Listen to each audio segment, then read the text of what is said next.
All right. So I got this crazy gameplay just now. Literally just now. Holy crap. So this one was insane. Look at this hand. It's garbage. Garbage. But we're about to pop off. That's why I love this version of the deck. You're going to just see how I can make. You're going to see. We're going to fast forward this. So we're going against Snake Eyes. And we get double hand trapped. Double hand trap. We already saw the Ash, so we have no Ravine. We played the Gay Dirt. You know, that's where everybody loves the Imperm because it's a pretty good spot. But we had the Extender. We had the Extender. So first off, we're playing through two hand traps already. Triple Tactics is technically non-engine. I don't know, however you want to look at it, but we could have still played through that even without it. But it's just nice to have. So yeah, we're just going to full combo through two hand traps still. And then, and this is going to showcase the flexibility of this version where, again, I don't have to play any garnets. But thanks to Dissipator, the amount of extension in this deck is just ridiculous. It was the greatest add as you could ask for. Negate number one. And so here, and I'm going to go ahead and kind of say a little bit about the process. So here, I have now started to just go ahead and make Dissipator right here, right now, while I have like the Dragunity Goose still in the field. That's been the pattern that I've been going to with the line. And then always use Dragunity Armogram to banish both Red Eyes Darkness Metal Dragon and Zephyros. The reason being, for this turn, you're going to revive the Zephyros and Synchro Summon again with the Koos. For your follow-up turn, and you're going to see it here, you use Dissipator to revive the Red Eyes Darkness Metal Dragon. These are what you always banish with your Dragunity Armogram. Now, depending on how your hand is, and once you get more comfortable with the combo, typically, I summon Armogram off of the seal, so he'd be here along with like Mistletoe or something, or even the Gator, and I would make another seal right then and there, and then I make my Dissipator, keep the Koos on the field, banish, because now this is went to the graveyard, and then you resummon it out the graveyard, and then you re-special summon the Zephyros. So the field will still look pretty much just like that. And it still leaves you the space, so then you use the Koos again to make your Crimson Dragon. Now, typically, if I had, had my normal combo, there'd already be a seal here. So this would go into Air to Beer and then, full combo there. But instead, we're going to make the seal, and I'm happy I did. So we made this board through Ash and Imperm. That's Omni Negate, a bounce into a floodgate, and then either a pop or a negate, and then you already know what we're doing here. He wants to negate that. I don't want to lose the attachment, so I'm still going to negate that anyway. And then we're going into our second. So I want to point that out. That's 3 hand traps actually. I forgot about it. That's 3 hand traps. That's 3. 2 Imperms and an Ash. And now, because we know that they, now they have the Dio Bellstar, I am typically, me, I would always try to bounce the normal summon. But since I know Dio Bellstar is such a big starter combo for them, I'm putting them on. They gotta have that normal summon. So boom, all during the draw phase. And now keep in mind we're playing against Snake Eyes, so you also have to be very, very, very, very mindful of which cards you activate. So far, the only card that I was forced to activate that's still on the field is Boral Savage Dragon, which a bit my fault. What I should have done, instead of negating it or negating the Imperm, I didn't know at the time, would have been just to bounce the thing back to the hand, but I wanted to play for the normal summon. But that would have been the better play, because then, as you see here, they make this play, they get Kurikara. Had I just let him get Imperm, Kurikara has no normal summon because at this point nothing's activated, and then this is going to go off the field when it does activate. But these guys are just big and chunky, so they're really wanting to get the Theo Bellstar activation, so that's what they did. Now they had this to the chain block, and then just due to the order of operations, basically the spell card would still end up on the field. And I'm gonna be perfectly honest, I don't know how it really works, so I just waited for this to be played, and then I activated that. Boom, hit the whole field, and then they draw a card. Top card off the deck, wouldn't you know it, Max C. But that's irrelevant here, because now we just win. I'm still going to BM him and hit him with the call by that I drew off the top. But yeah, that was insane. We still had another negate on the field.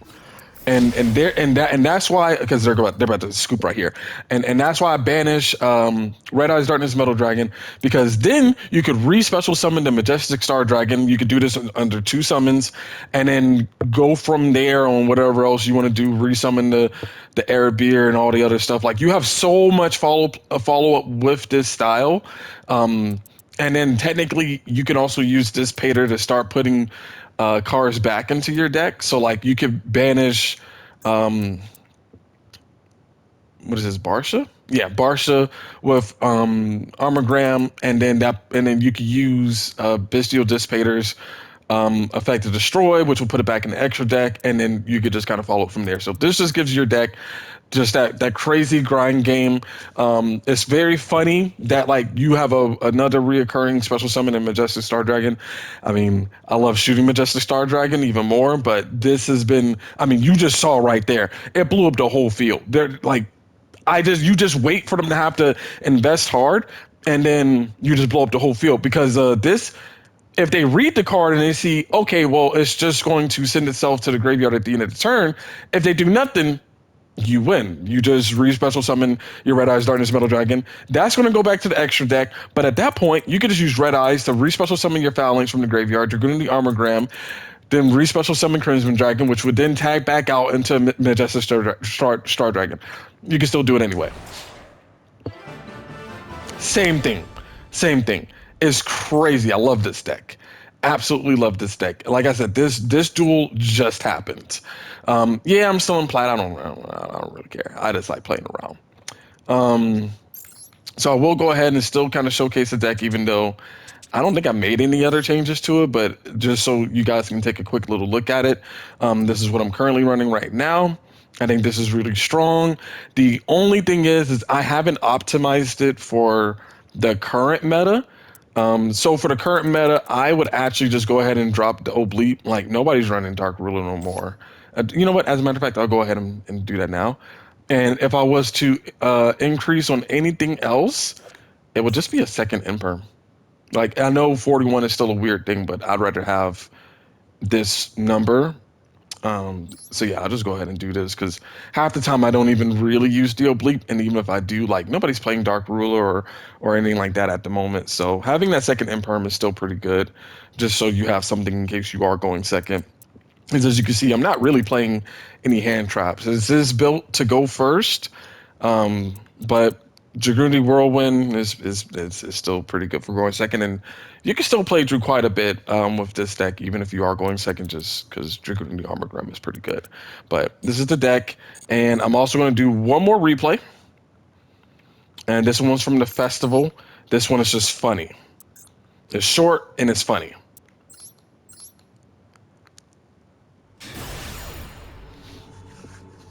This was the Andropol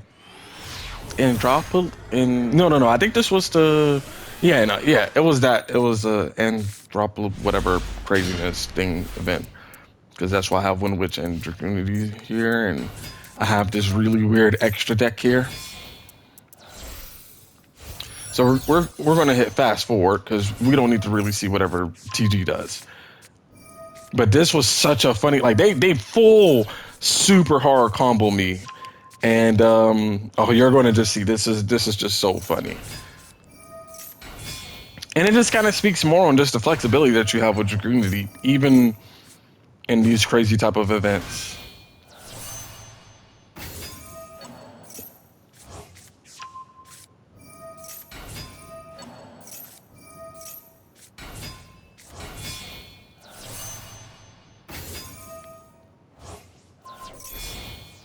And see, here's the thing, and I'm not a hypocrite.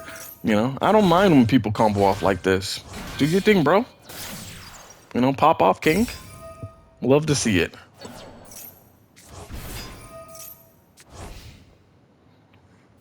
All right, I can't explain their board. I don't know what their board does, even after rewatching the replay. I don't know what their board does.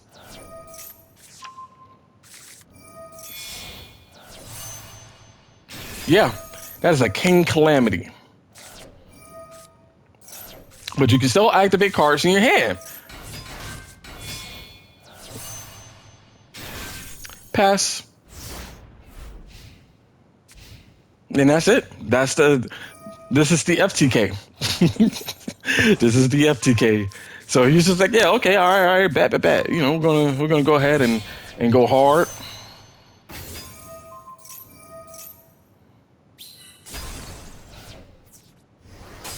Nah. So in case you're wondering what happened, for those that don't see my Win Witch gameplays all that often. So the funny thing about this card here is any wind synchro monster that you use with this cannot be destroyed by battle. They didn't have anything to destroy by card effect. So I could just have her sit there the entire time. And believe me, I had follow-up. I had an OTK going second, for sure. Because their whole game plan was just Calamity pass and hope that you can't play through it. And no, I can play through it. I'm totally fine. And that's the thing. That's why I don't ever mind. Like, people cry and complain all day about, oh, these big combo decks and they do this and that. Like, you can beat the combo decks without literally needing anything crazy. There was zero hand traps. Zero hand traps I played. He literally did his entire thing, and I still managed to win, just because I found an out. I knew an out for whatever he had going on. And it's just, you have to think outside the box with these things. Combo decks are not that scary. I promise, guys. I promise. You just have to think outside the box. As the hypocrite says with 14 negates turn 1. But I do have some Dragon Ruler gameplay coming up for you soon. I'm getting some replays going there. I want to have like a good compilation of them. Probably like 3 really good replays on what the Dragon Rulers can do. It's not on this account. I have it on a different one. We're also pulled a Royal Rare. So that's going to be nice to see. So yep, I'll showcase that soon enough. But I wanted to just go ahead and showcase the craziness of this deck. It is absolutely my favorite deck right now. Makes me want to go paper, because I'm sure everybody with their Snake Eye stuff won't see it coming. Granted, for TCG play, I would have to make some pretty big changes. That's the big thing when it comes to deck building, guys. You need to account for what's in the meta. And so if I were to play paper, or like if I were to take this account from plat to diamond and I wanted to actually go to masters, I would have to run a lot more anti-hand trap. Like, you have to just respect the fact that your opponent is running Maxi, Ash, Nibiru. Like, you just have to expect it. So you have to play around it. And luckily, this deck actually can play around all of that besides Maxi without with any non-engine. Having non-engine is always beneficial, but I can actually play through all of that without it. But yeah, if I ever made if I ever wanted to take it seriously, there's a different way that I would build it, and it would still be around 40. But yeah, that's just how I'll handle it. But yep, thanks for watching, guys, and got a new PR for my squats today at the gym. 305. I'm sure that's probably lightweight to some of y'all, but it was heavy for me. I couldn't push. I tried to push 325. I couldn't even get it off the rack. It was just so heavy. But 305, I was able to, I digged in there, pulled up. got it off, hit the squat, and then my trainer was just like, "Give me another." So I did another. So I hit 2 reps at 305 when my previous max was 250 for squats. So that is some growth there. And upcoming soon, I'm going to be really changing up. I know that y'all probably don't care, but I'm going to be changing up, slimming down. So I'm probably going to lose some of my strength, but it's okay. And just preparing for this 5K. So my diet's going to change. My workouts are going to change. I'm going to try to get a little bit more endurance going because I can't run for 2 minutes right now. I'm so fat. I cannot run. So we're just going to try to slim up, get back into shape get into different shape for a 5K. And then see how that goes. We're going to go for a 5K in 30 minutes, which again, for really, really fit people, that's nothing. But for me, that's an accomplishment. And if you have any goals, ignore whoever else out there is telling you they do X, Y, and Z better. Not, don't care about them. Your goals are your goals. You hit your goals, and accomplish what you can, and just stay true to yourself.